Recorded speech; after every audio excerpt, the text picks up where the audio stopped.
Welcome back to my YouTube channel एक for achievement stay with प्रीति।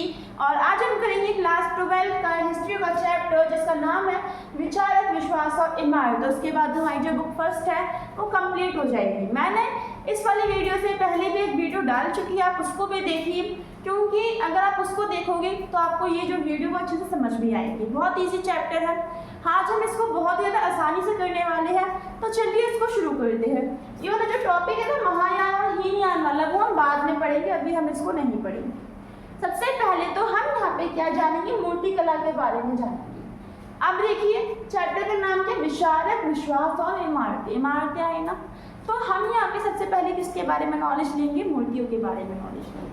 तो सबसे पहले तो देखिए हुआ ये कि ना हमें एक मूर्ति मिली थी स्तूप के गेट पे। तोरण द्वार का मतलब क्या होता है, स्तूप के गेट पे। और हमने वहाँ पे क्या देखा था कि वहाँ पे हाथी है, जानवर है, अलग अलग मतलब कि मूर्तियाँ हैं। ठीक है, अलग अलग क्या है, मूर्तियाँ हैं, अलग अलग गढ़ी हुई चीज़ें हमें दिखी है। तो उनको ना गढ़ी हुई कथाएं बोला जाता है। क्या बोला जाता है, गढ़ी हुई कथाएं। और ये हमें कहाँ से पता चली, ये हमें पता चला वैशांतर जातक से। किससे पता चला, वैशांतर जातक से। अब जब हमने पहली बार इस मूर्ति कला को देखा जो कि तोरण द्वार पे थी, तो हमें क्या लगा कि यहाँ पे जो लोग हैं ना वो हमें गांव का जीवन दिखाना चाहते हैं कि गांव में कैसे लोग रहते थे, और वहाँ पे फूस और वहाँ पे घास फूस थी, झोपड़ियाँ थी, इंसान थे। तो हमें यही लगा। लेकिन जब हमने इसको अच्छे से देखा, वैशांतर जातक में पढ़ा, तो हमें पता चला कि जो इतना बड़ा जो तोरण द्वार है ना, उसमें जो कथा है वो एक दानी महाराज की है, जिन्होंने अपना सब कुछ दान कर दिया और वो जंगल में रहने चले गए अपने वाइफ और बच्चों के साथ। तो इतना क्लियर हो गया कि पत्थर पे गड़ी हुई कथा है। अब हम यहाँ पे क्या जानेंगे, अगला जो पॉइंट है वो उपासना का प्रतीक। उपासना के प्रतीक हम यहाँ पे जो बुद्ध जी है ना उनके बारे में जानेंगे। तो देखिए जो यहाँ पे ना हमें एक मूर्ति मिलती है जिसमें हम देखते हैं कि जो बुद्ध जी है ना वो एक पेड़ के नीचे बैठे हुए हैं। ठीक है, तो ये हमें क्या मिलती है, मूर्ति मिलती है। तो यहाँ पे ये हमें पता चल रहा है कि जो बुद्ध जी है उन्होंने पेड़ के नीचे बैठ के संपूर्ण ज्ञान लिया है। और जो बुद्ध जी हैं उनका नाम पहले सिद्धार्थ था। जब उन्होंने ज्ञान ले लिया तो उन्हें क्या हुई, उन्हें विश्व की बुद्धि आ गई उनके अंदर। तो इसलिए हम उन्हें क्या बोलते हैं, गौतम बुद्धा भी कहते हैं। ठीक है, तो उनके अंदर क्या आ गई, बुद्धि आ गई। यहाँ पे इस पेड़ के माध्यम से ये भी बताया जा रहा है कि उन्होंने अपना जो पहला जो उपदेश था वो भी एक पेड़ के नीचे बैठ के दिया था। और कहाँ पे दिया था वो आप कमेंट में लिखोगे। और यहाँ पे ये क्या बता रहे हैं, ये जो मूर्ति है वो हमें ये भी बता रही है कि उनका जो निब्बान हुआ था, उन्होंने जो मोक्ष प्राप्त करा था वो भी उन्होंने पेड़ के नीचे बैठकर करा था। यहाँ पे जो पेड़ है ना वो हमें गौतम बुद्धा की जितनी भी जीवन के जो भी घटनाएं हैं उसको शो करता है। इतना क्लियर हो गया ना आपको। अब हम यहाँ पे क्या देखेंगे, लोक परंपराएं।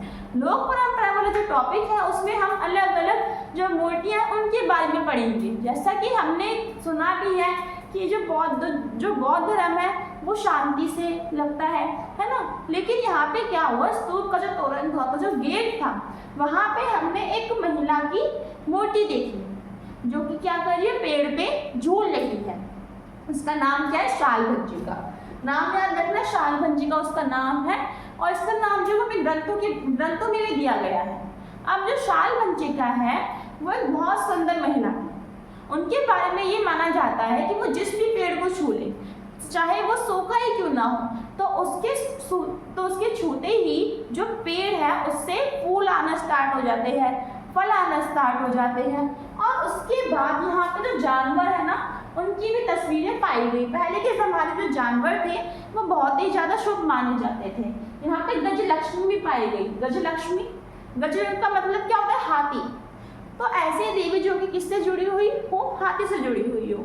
और गजलक्ष्मी को हम कई बार गौतम बुद्धा की जो माँ है वो भी कहते हैं। ठीक है, अब जो गजलक्ष्मी के बारे में ये मान्यता है कि ये एक सौभाग्य लाने वाली देवी है, जो कि हमारे जीवन में क्या लेकर आती है, सौभाग्य लेकर आती है।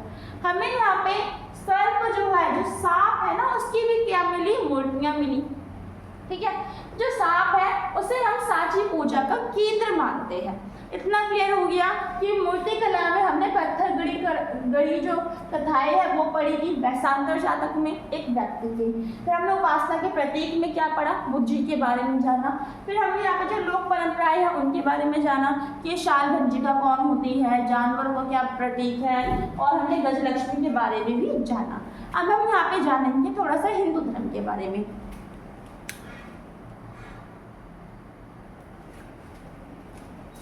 तो देखिए अभी यहाँ पे सबसे पहले हम जानेंगे पारंपरिक हिंदू धर्म। अगर आपको पता हो कि दुनिया का जो सबसे पुराना जो धर्म है वो हिंदू धर्म है। अब इसका जो सबूत है वो हमें कैसे पता चला, वो हिस्ट्री का जो फर्स्ट चैप्टर है उसमें हड़प्पा सभ्यता के बारे में बताया हुआ है, ठीक है। जिसमें अगर आप लास्ट में देखोगे तो वहाँ पे जो शिव जी हैं उनके जैसा ही कोई योगी भी बैठा है, तो उनको हम शिव जी से कंपेयर करके देखते हैं। तो इस समय क्या पता चलता है कि जो हड़प्पा जो सभ्यता है वो हिंदू धर्म को मानते थे। तो जिस कारण हम ये भी कह सकते हैं कि विश्व की जो सबसे पुराना जो धर्म है वो हिंदू धर्म है। अब यहाँ पे हम क्या देखेंगे कि हिंदू धर्म में ना दो तरीके के लोग होते हैं, एक होते हैं वैष्णव, एक होते हैं शैव। वैष्णव जो कि किसको मानते हैं, भगवान विष्णु को मानते हैं, और शैव जो कि भगवान शिव को मानते हैं। इतना क्लियर हो गया। और वैष्णव और शैव का आगे चल के अलवा और नया नाम पड़ जाता है, वो हम आगे वाले चैप्टर में पढ़ेंगे। अब देखिए जो वैष्णव जो विचारधारा है उसमें इनका ये मानना है कि जो भगवान जो विष्णु है इनके इस दुनिया में 10 अवतार होंगे। कितने अवतार होंगे, 10 अवतार होंगे। और वो अपना अवतार कब लेंगे, जब दुनिया में बहुत ज़्यादा पाप होगा, बुराई होगी, तो उस पाप और बुराई को नष्ट करने के लिए विष्णु जी अपना अवतार लेंगे, उसको खत्म कर देंगे। अगली जो विचारधारा है वो शैव की है। अब क्या हुआ कि यहाँ पे जो शिव जी हैं इनकी जो पूजा होती है वो लिंग के रूप में होती है, और इनको कई बार हमने मनुष्य के रूप में भी दर्शाया है। अब देखिए यहाँ पे हम क्या देखते हैं कि इन सब के बारे में जो हमें नॉलेज मिली ना वो हमें पुराणों से मिली। किससे मिली, पुराणों से मिली। और मतलब जो ग्रंथ है, जो वेद है, इनसे मिली। और इनको कौन पढ़ सकते थे, सुन सकते थे, तो शूद्र और जो महिला है वो भी इनको पढ़ सकते थे और सुन सकते थे। इतना क्लियर हो गया। अब हम यहाँ पे क्या देखेंगे कि जो मंदिर है ना वो किस तरीके से बनाए जाते थे। तो देखिए मंदिर में आपको यहाँ पे 2 चीज़ें पहली बात तो याद रखनी, एक होता है गर्भगृह, दूसरा होता है शिवगृह। अब जो गर्भगृह है ये क्या है, एक ऐसा कमरा मंदिर में जहाँ पे क्या होती है, भगवान की पूजा होती है, उसे हम बोलते हैं गर्भगृह। और यहाँ पे जो शिवगृह है, अब क्या हुआ धीरे धीरे जो गर्भगृह है इसको थोड़ा सा ऊंचाई पे बनाया गया, थोड़ा सा ढलान पे बनाया गया, तो उसी को हम बोलेंगे शिखर। अब और इसके साथ क्या क्या हुआ, समय के साथ ऊंची ऊंची दीवारों का निर्माण हुआ, सभा स्थल बने, और जो तोरण है, तोरण का मतलब जो गेट है बड़े बड़े वो बने, और जल जो आपूर्ति है वो भी पूरी की गई। अब यहाँ पे क्या हुआ, धीरे धीरे करके कृत्रिम गुफाएं भी बनाई गई। कृत्रिम गुफा का मतलब ये कि चट्टान को काटा, उसको बीच से खोखला करा और बाद में उसको मंदिर का रूप दे दिया, तो कृत्रिम गुफाएं। अगर हम देखेंगे भारत में कैलाशनाथ, तो जो कैलाशनाथ है वो भी कृत्रिम गुफा का एक एग्जाम्पल है हमारे सामने। कैलाशनाथ जो कि शिव जी के लिए जाना जाता है। अब देखिए अनजाने को समझने की कोशिश, इसमें हम क्या देखेंगे कि जो यूरोपवासी है जब वो भारत में पहली बार आए खोजबीन करने के लिए, तो उन्होंने यहाँ पे बहुत सारी मूर्तियाँ देखी जो कि ज़्यादातर अलग अलग अजीब अजीब सी मूर्तियाँ थी, ठीक है। तो ये लोग इन्हें समझ नहीं पाए, इनका महत्व बिल्कुल ही नहीं समझ पाए कि आखिर में ये है क्या, बल्कि ये लोग इनसे क्या करते थे, घृणा भी करते थे इन भारत की मूर्तियों से। लेकिन इनकी जो रुचि है वो भारत का जो इतिहास जो मूर्ति है उसमें तब जाती जब उन्होंने बुद्ध की मूर्ति देखी, जो कि ज़्यादातर कहाँ पे मिली, तक्षशिला और पेशावर में।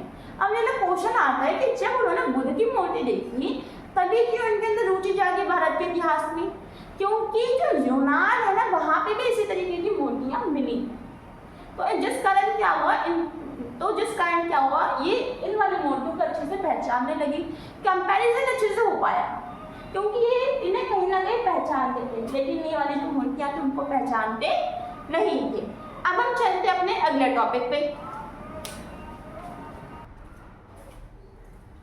तो चलिए हम यहाँ पे आगे भी जानते हैं। अब हम क्या देखेंगे, विचारक विश्वास और इमारतों में अगला टॉपिक और लास्ट टॉपिक, जो क्या यदि लिखित और दृश्य मेल ना हो, ठीक है। इससे हम क्या समझते हैं कि करता था लिखित का मतलब यहाँ पे किससे, ग्रंथ से है, पहला पॉइंट। और दृश्य से मतलब जो हम अभी देख रहे थे मूर्तियाँ हो तो स्टैचू, ठीक है। तो ये यहाँ पे क्या है, मीनिंग है।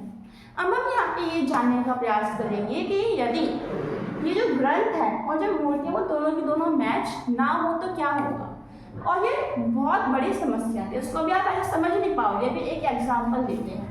तो देखिए, जब बाहर के लोग आए तो उन्होंने मूर्तियों का महत्व समझने के लिए दो तरीके अपनाए थे। पहला तो क्या करना, उन्होंने यूनान के साथ कंपैरिजन करा।